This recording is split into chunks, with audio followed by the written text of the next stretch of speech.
My eternal thanks to you, the American people. After 50 years of public service, I give you my word. I still believe in the idea for which this nation stands.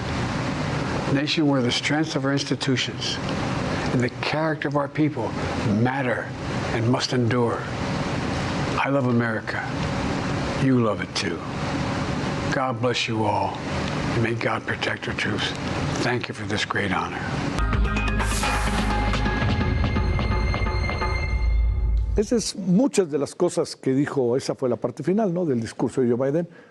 Hablo de otros temas, de los cuales ahorita hablaremos en su discurso final, que duró como 5 o 6 minutos. El mandato de Joe Biden llega a su fin marcado por avances económicos significativos y desafíos políticos que definieron su presidencia, aunque impulsó la recuperación tras la pandemia, creó millones de empleos y fortaleció infraestructuras. No logró frenar el regreso de Donald Trump a la Casa Blanca.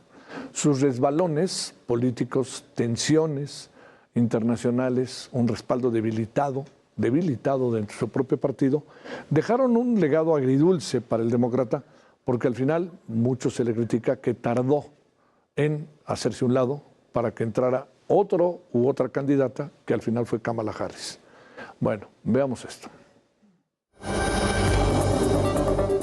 El gobierno de Joe Biden llega a su fin. A nivel político, Biden intentó frenar el resurgir de Donald Trump y advirtió sobre los peligros que representa para la democracia. Sin embargo, no tuvo éxito. Su falta de contundencia en algunos momentos y la lentitud de la justicia frente a los crímenes de Trump permitieron que el republicano regrese a la Casa Blanca.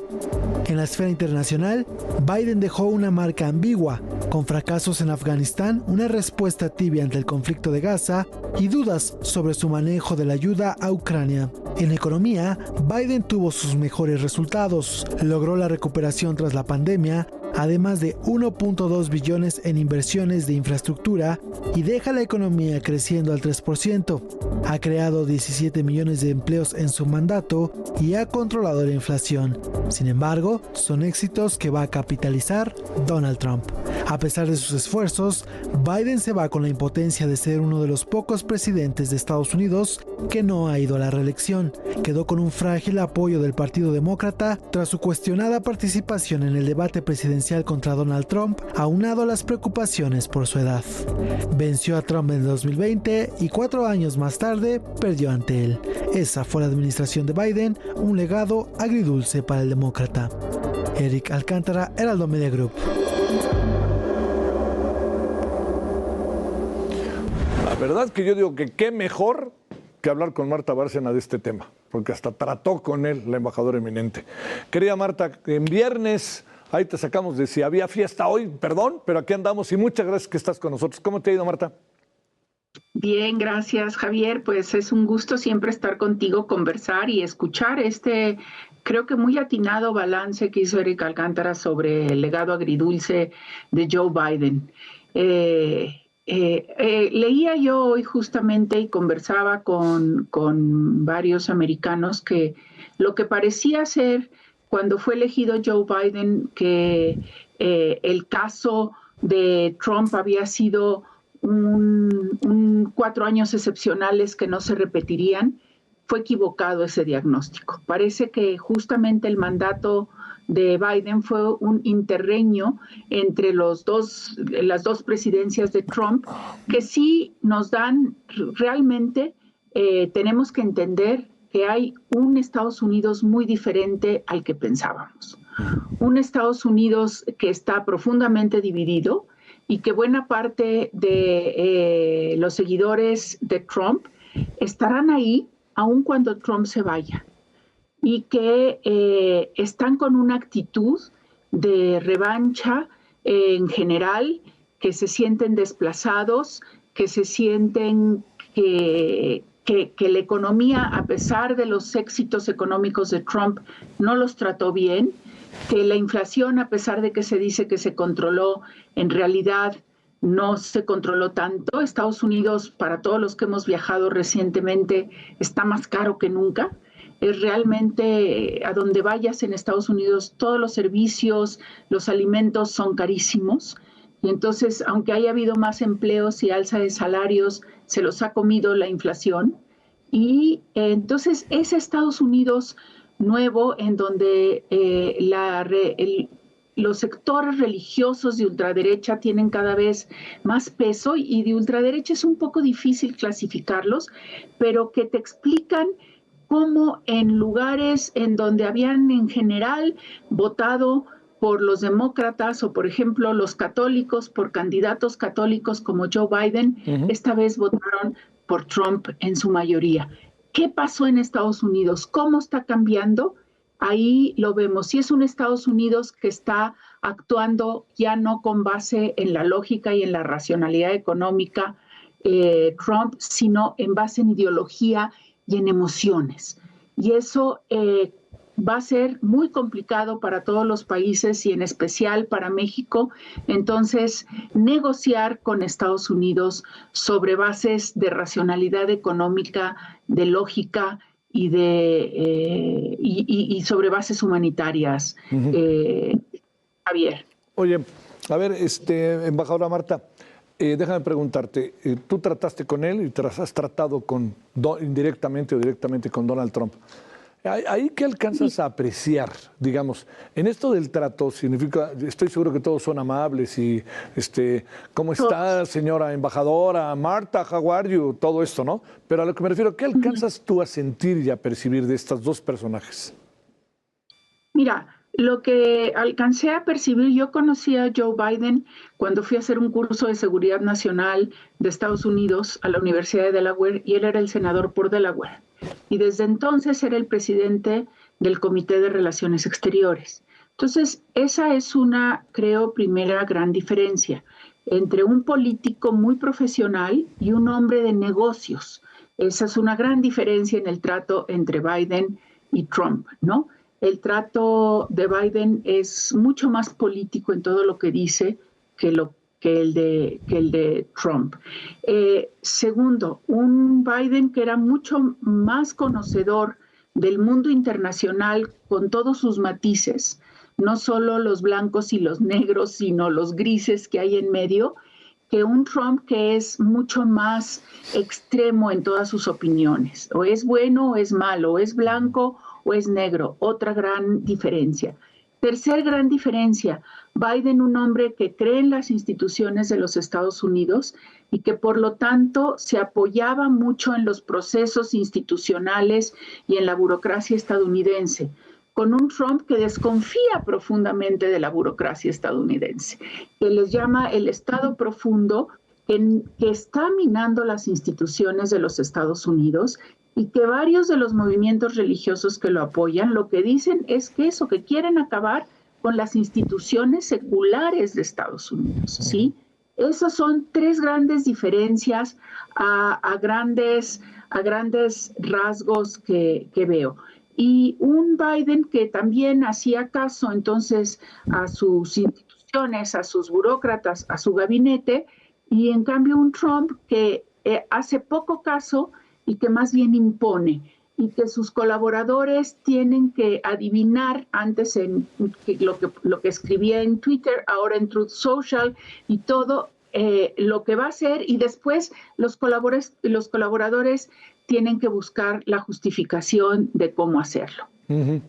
Si pudieras explicar, entiendo que es complicado en pocas palabras, ¿qué país le deja Joe Biden a Donald Trump? ¿Cómo lo calificarías, embajadora? Pues le deja un país que por un lado sigue siendo la economía más fuerte del mundo y sigue siendo el motor de la economía occidental, un país en donde Biden y Trump se identifican en profunda competencia con China, el poder ascendente, le deja un país profundamente dividido, le deja un país con serios problemas y de retos en infraestructura, de fuerzas laborales, pero le deja un país en el que Biden fortaleció también las alianzas tradicionales de Estados Unidos y trató de fortalecer el orden que Estados Unidos creó en la posguerra de la Segunda Guerra Mundial, y que Trump no parece muy dispuesto a defenderlo. Entonces, le deja una situación global muy, muy volátil, una situación internacional muy volátil, con dificultades de solución, como es el caso de Ucrania. Y este acuerdo, esta tregua que acordaron Hamás y el gobierno de Israel, que fue aprobada hoy por el gabinete israelí, fíjate, lo que vimos el día de ayer en Estados Unidos fue un pelear sobre de quién era el mérito de esta tregua, si de Biden o de Trump. Trump dijo que era gracias a él por la amenaza Hamás, y cuando le preguntaron eso a Biden, oiga, que gracias a Trump se solucionó, dijo, usted está bromeando, le dijo al periodista, ¿verdad?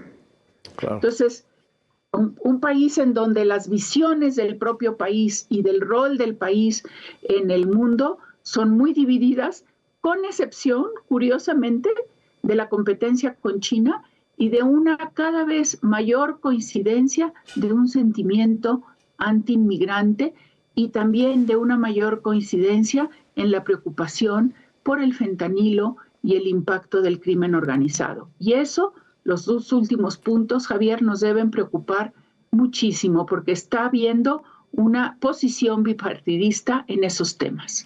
Para cerrar, ¿cómo alcanzas a apreciar todo lo que a partir del lunes se puede instrumentar? Yo decía que ahora sí oficialmente ya llegó, pero en sentido estricto llegó a los 3 o 4 días que pasaron las elecciones, ¿no? ¿Qué supone saber, digamos, ahí conociendo, viendo? De repente escucho voces que dicen, no, hombre, no lo va a hacer, darse un... No, claro que lo va a hacer. No, pues ya ves lo que dijo el ex canciller Ebrard, ¿no? Es darse un balazo en el pie, a los dos nos conviene. Me parece como que de repente hay medio naif o medio infravaloran, ¿no? O no sobrevaloran en términos incluso políticos y gubernamentales. Mira, yo creo que en un principio el gobierno mexicano trató de minimizar las amenazas diciendo que todo eran retos de campaña y eso balazo en el pie. Aquí el problema es que las lógicas son diferentes. El gobierno de México está utilizando una lógica económica y diciendo, con razón, si Estados Unidos hace deportaciones masivas va a dañar su economía. Y es cierto, el problema es que la lógica de Trump no es una lógica económica.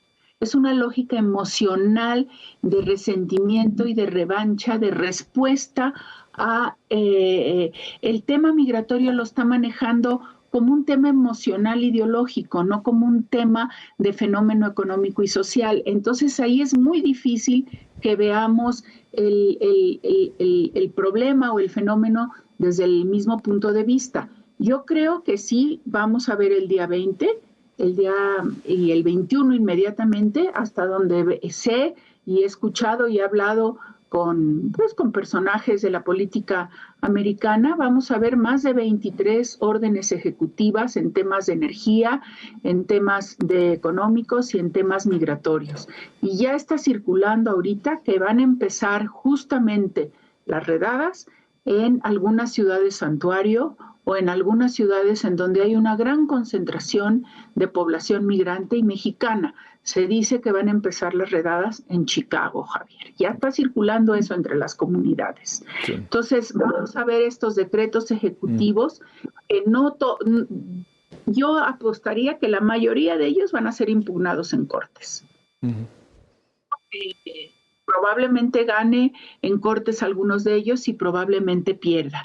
Pero el objetivo primordial en el tema migratorio, que es un tema esencialmente humano, es instigar miedo. Y eso ya lo lograron. Nada más lo van a acrecentar. Y el tema principal en relación gobierno a gobierno es el tema de seguridad. Necesitamos, el gobierno de México, negociar un nuevo marco de cooperación en materia de seguridad con los Estados Unidos. Y en ese sentido hay que poner mucha atención a lo que dijo el futuro secretario de Estado, Marco Rubio, en su comparecencia ante el Congreso. Dijo, las organizaciones transnacionales de crimen organizado amenazan la soberanía mexicana.